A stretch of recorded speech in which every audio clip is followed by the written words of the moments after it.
And that's what needs to change on the employment front. We have got to be willing to engage in conversation. And talk about felons getting jobs. There's something about having a second chance culture.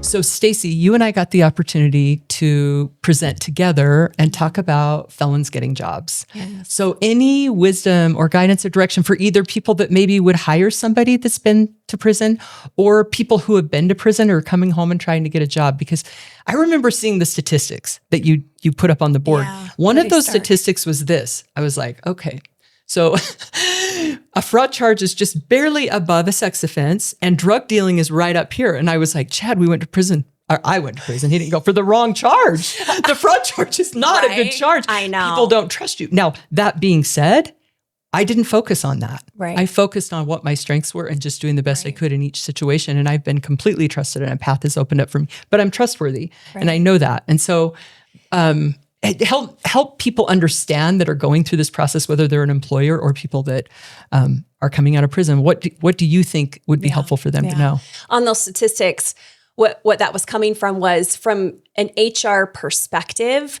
what felonies were HR more risk? Yeah. Like which ones are they more apt to hire versus not? Correct. Right. And so drug was like, they're more apt to hire someone that has a drug offense. Right. But sex offense, financial crime, all those things are at the very, very bottom. Yeah. I could see why you're like, wait a minute. What's happening here? Move that to the top. Yeah. But we're all up against statistics sometimes, and they're good to know. I think it's important to understand the data because it tells a story. It doesn't tell the individual's story though. And that's, if there's any advice that I would give, let me speak first to the HR and business community, if that's okay. Please, because you're an expert in that, in my opinion. So, and if I can share it through a story, a few years ago, a gentleman literally stormed into my office. It was a little unnerving how the door flew open and I'm like, oh my heavens, what is going on? And I popped up from my desk and went out into the lobby. And he was probably in his late 50s, I would say. And he was in sheer panic. And he's like, I need your help. I need your help now. And I'm like, okay, what's going on? How can I help you?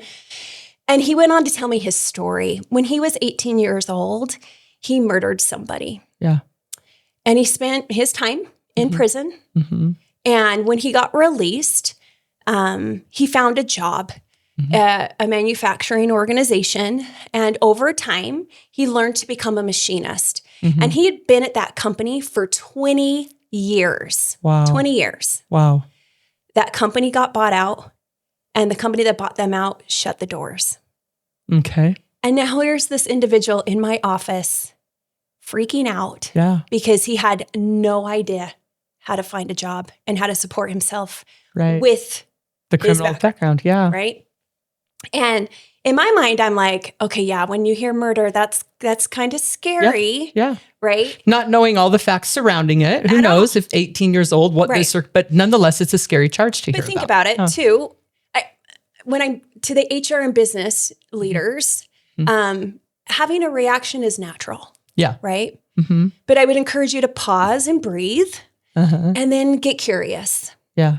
And start asking questions. Now, I'm not saying dig into the personal details, all the nitty gritty, but for this individual, I'm like, okay, well, you were 18.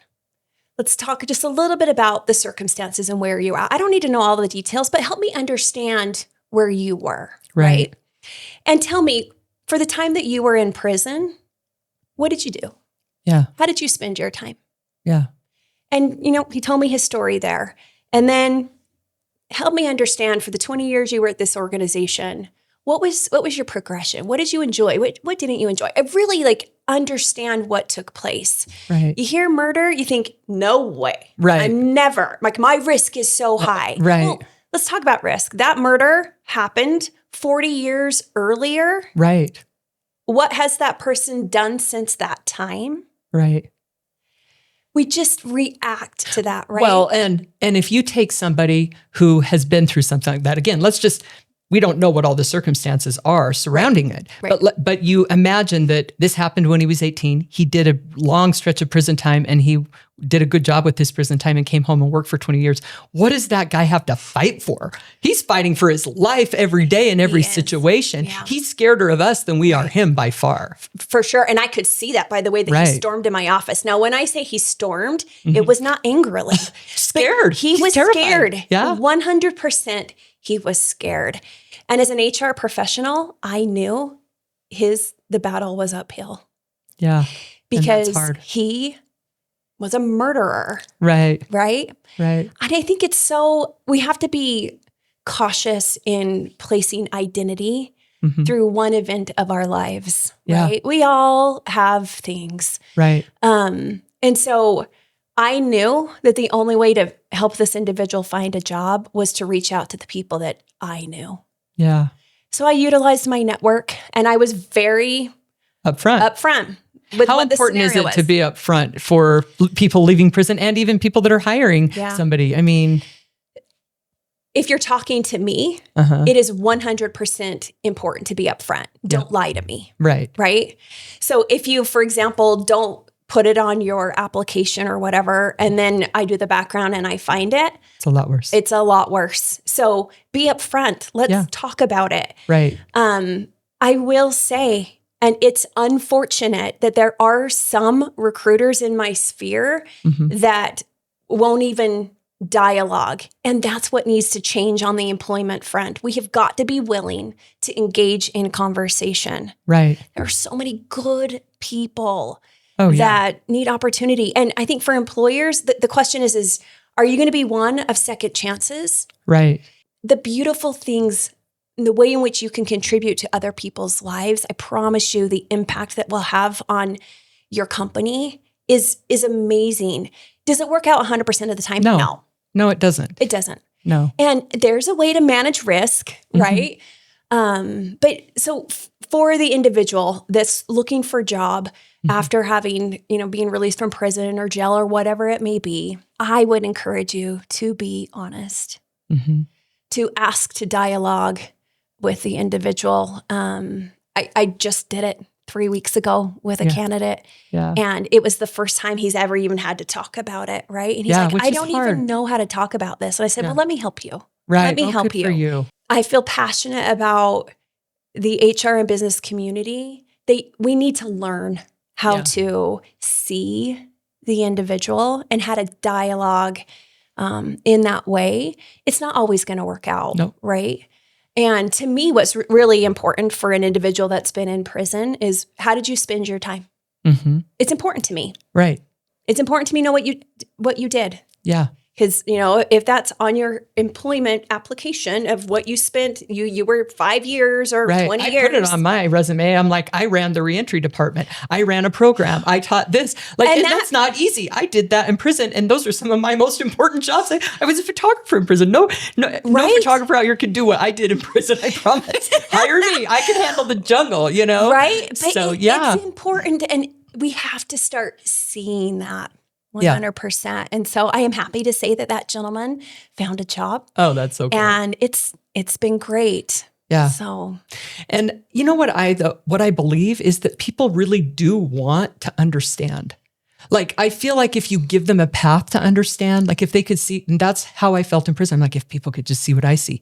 Like, there are girls in here working a factory job at $1 an hour that are so on time and hardworking and willing to just grind it out because they have no money, no support. And they'll do that for $60 a month. Give them a chance. Like, one of my best friends came home from prison, got a job at Kentucky Fried Chicken, did an amazing job, got a job at a care center, did an amazing job. One of the families of a woman that was in the care center said, will you come take care of her at our home? She did. Then they hired her to work for their company, and now she's a project manager. They love her. I love it. And it just gives someone a chance and put all the things in place to protect yourself, drug test, whatever you need to do, Well, in the employment world, we put together policies that guide our decisions. And usually, I love my attorney friends, but usually they come from an attorney that's like, we got to manage all this level of risk. I understand. And I get it. Yeah, I get it too. There's risk in everything that we do, right? And I think there's still a way to manage that. But if any of my HR friends are still being beholden to a policy that is black and white, I would challenge you to open up your mind, open up the policy, and start the dialogue. Yeah. Because there's something about having a second chance culture. Right. And the impact and meaning that you bring to your business and to the people that are within it. It's a beautiful thing. It is beautiful. And when that one person comes in and is willing to fight for their opportunity, they can change everything. Right. And then you're part of something so beautiful, and you give other people hope that are leaving prison. It's possible. It is.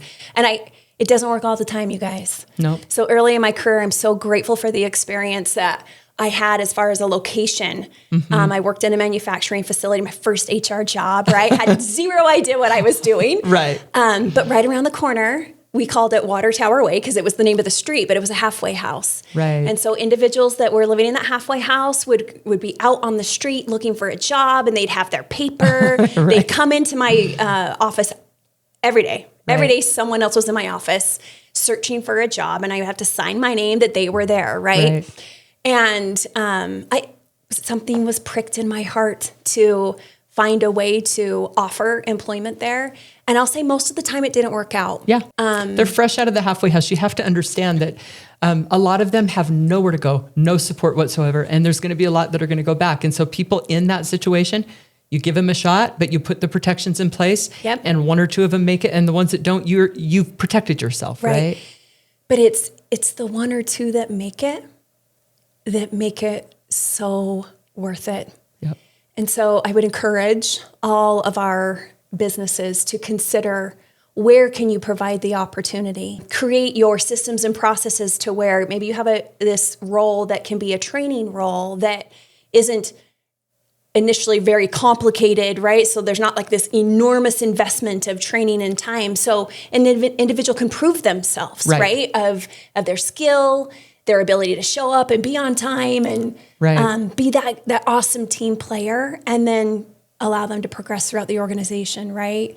But for me, it's important to create a culture of second chances. Now, that culture isn't just about those with criminal histories. No, it isn't. Because this is the fact of the matter. We as humans need a second chance. We are flawed. We are flawed. Right. Beautifully so. Yeah, honestly, that's how we become. We become through the experiences that we have in life. Yeah. And some of our experiences are loud and obvious. Like the mine? CEO. Well, yours. Yes, for sure yours. But I was also thinking about the CEO and the HR that was at the Coldplay concert, right? But as I pondered that particular scenario, of course, as an HR professional and a business owner, I'm like, oh my gosh, how could you do that? And blah, blah, blah. Right. And honestly, God one night was like, shh, Stacey, shh, like just calm for a moment. Right. And he whispered to me the story of the woman caught in adultery. Mm-hmm. And he, in that story, the only thing he says is, those without sin cast the first stone.